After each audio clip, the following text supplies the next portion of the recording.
Hi YouTube, this is JJ714 coming back at you, and this is part two, or my session two, concerning speaking some truths concerning our natural hair community.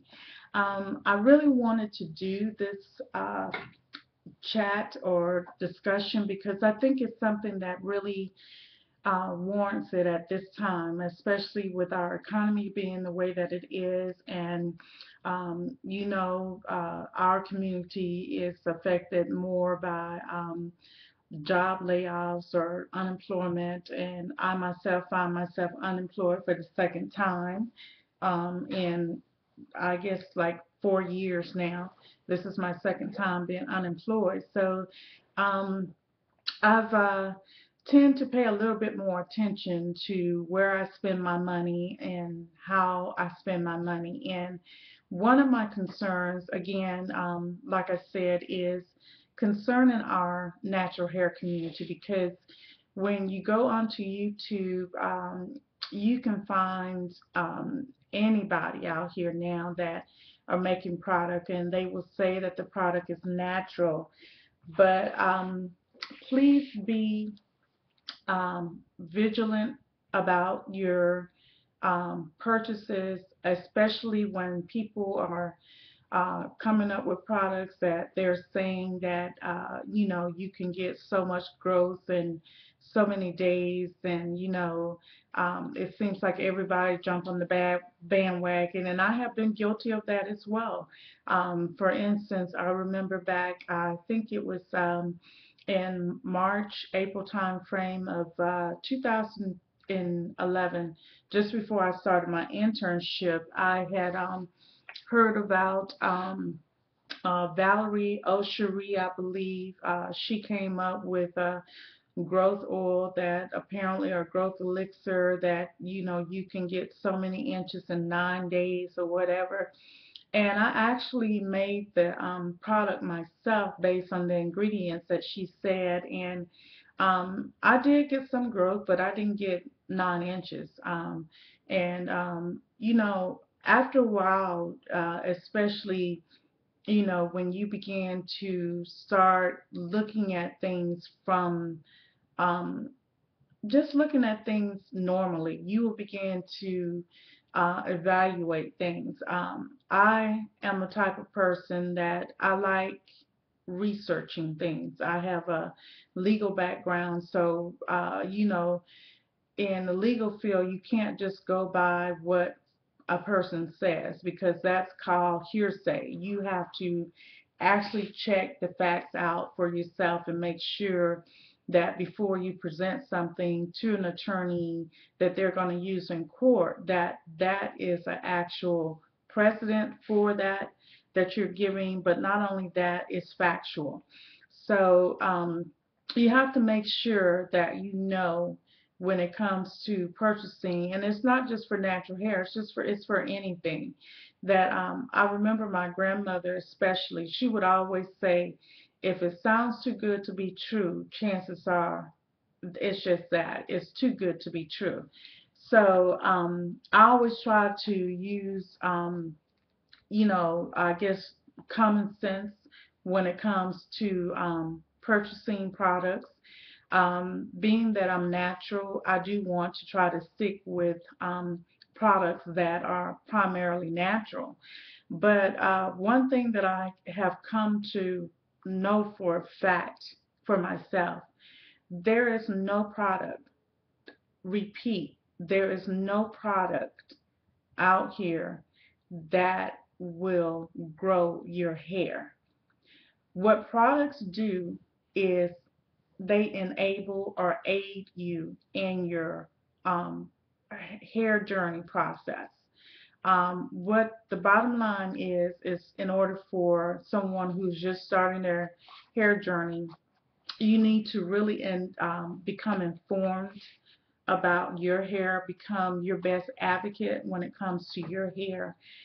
Because the bottom line, you cannot give anybody power to make your hair grow. And when I say that, it's just like when you go to the doctor. There have been cases, for instance, my father had cancer.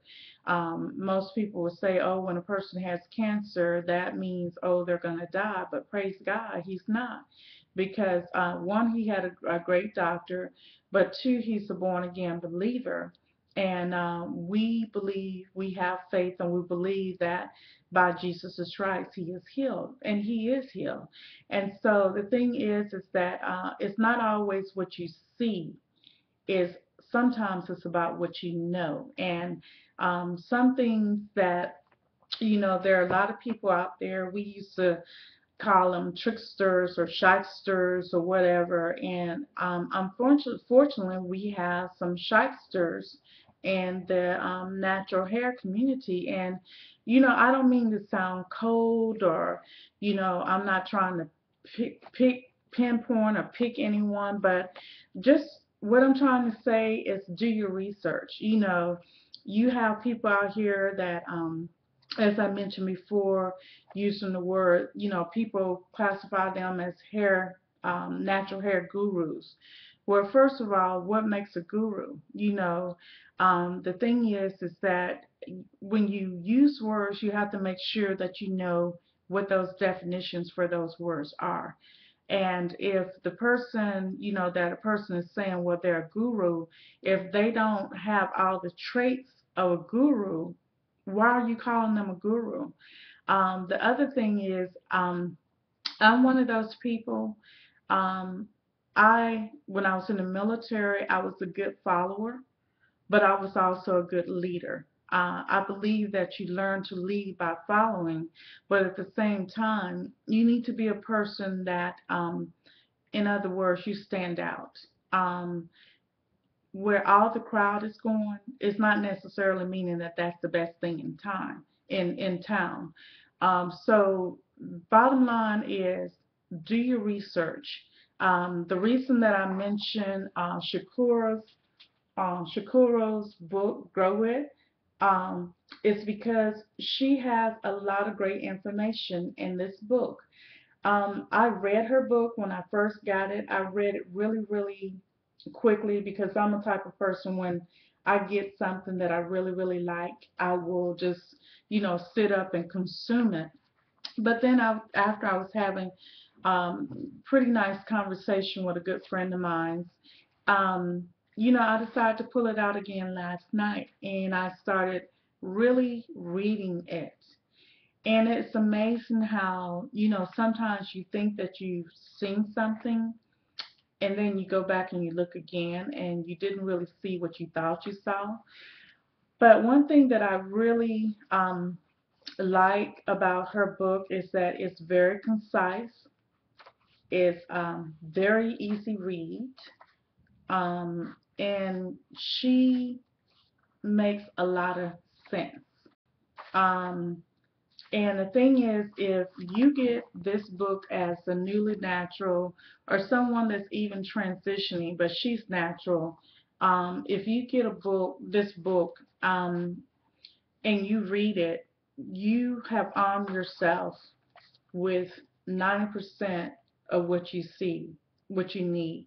And I say 90% because um, information is power.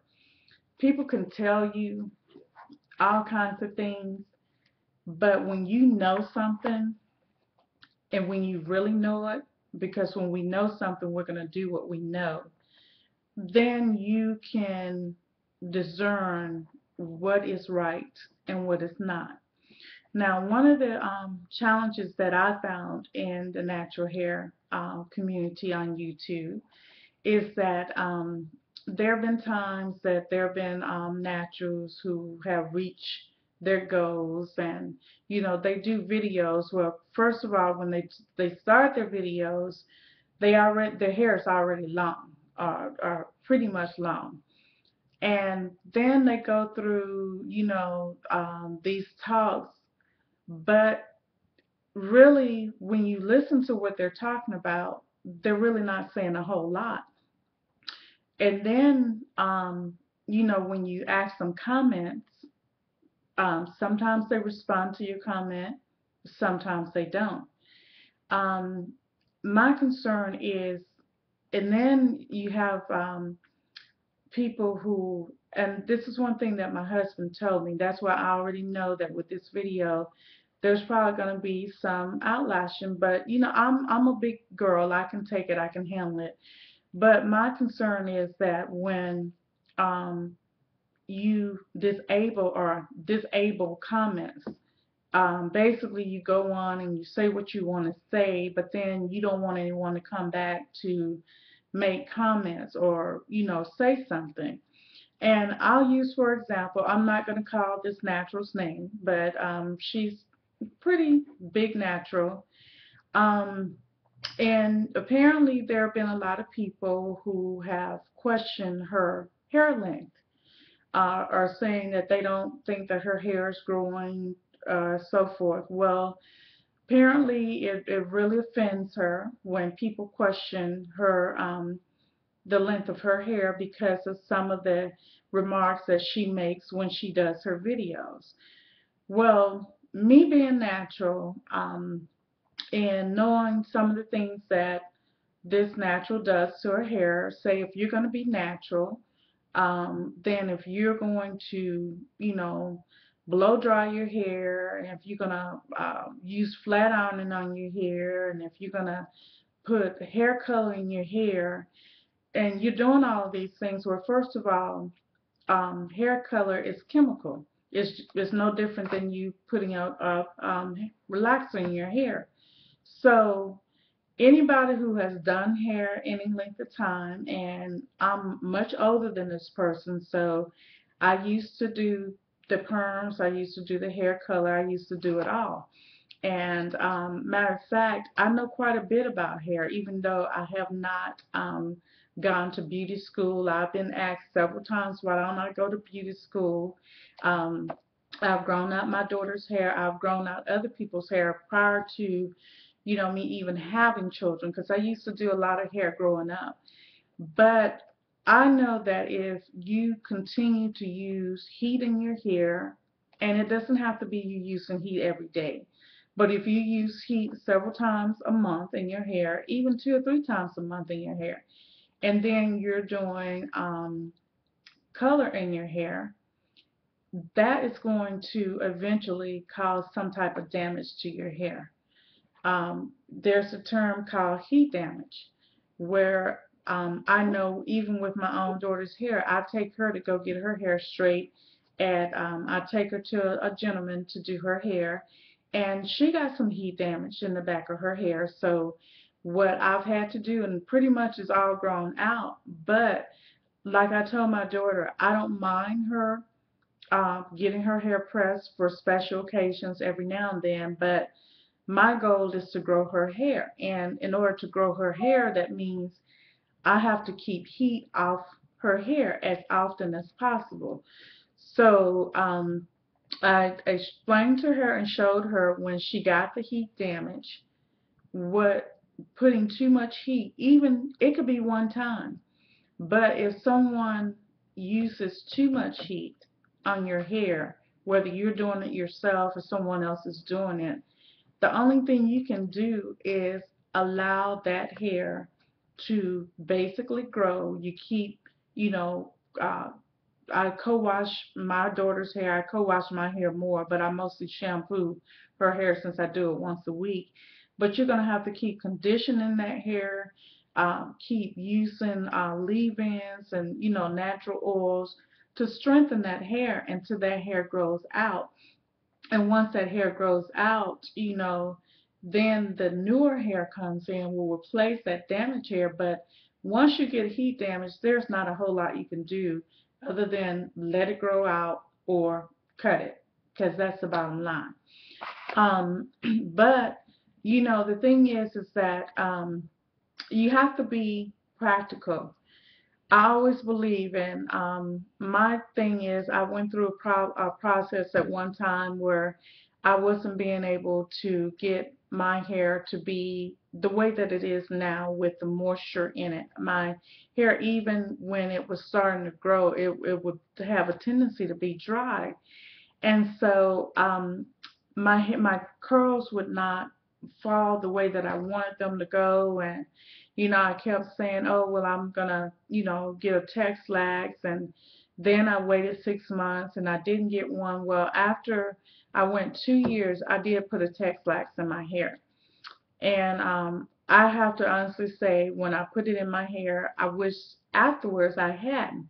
I mean, I don't think that it did a lot of damage to my hair, but I realized that had I been a little bit more patient with myself to learn more about what was the right products that I needed for my hair, I would not have had a need to put a Tex-Lax in my hair. I have since cut my ends off, the Tex-Lax off. I'm not planning on, at this point, getting another Tex-Lax. But if I do get a Tex-Lax or I do anything else different to my hair, I will definitely let you know.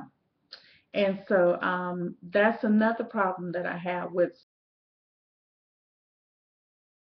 some of the fashion, that they have been natural the whole time. But for instance, I'm a 4A, 4B, and a 4C. Now, my daughter does have some 3C in her hair, and I think it's a possibility that my hair in the back, I do have some 3C. So I'm going to have to basically go to a natural hair person and let them check my hair again. But I know for the most part, I have 4A right up in the top. The 4B is right up in the crown of my hair. And the C is in the back because that's where my hair tends to be the straightest. Um, but there was an occasion, there's another natural, very, very popular natural.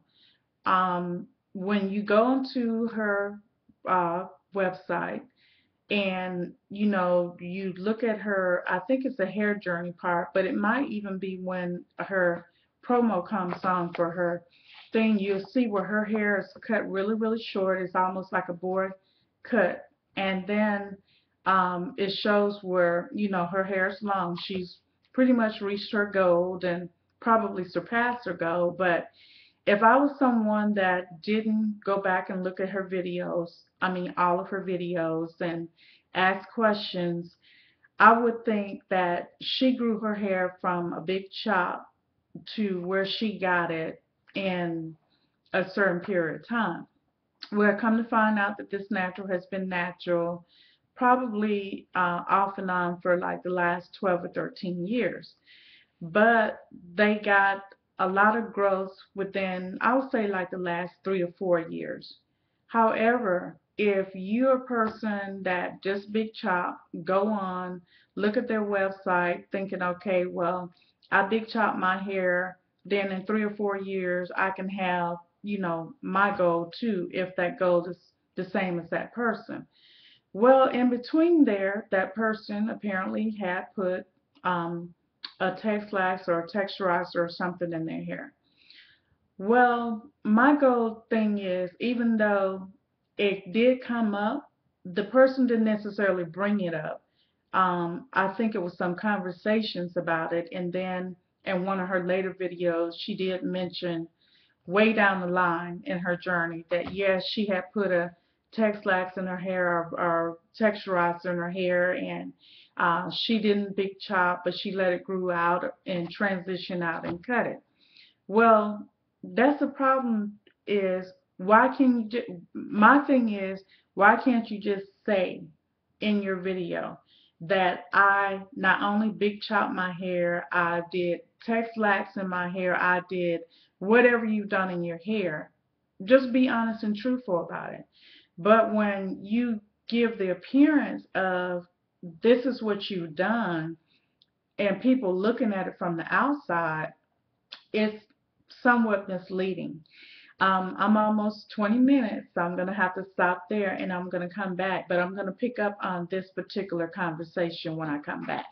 Thank you.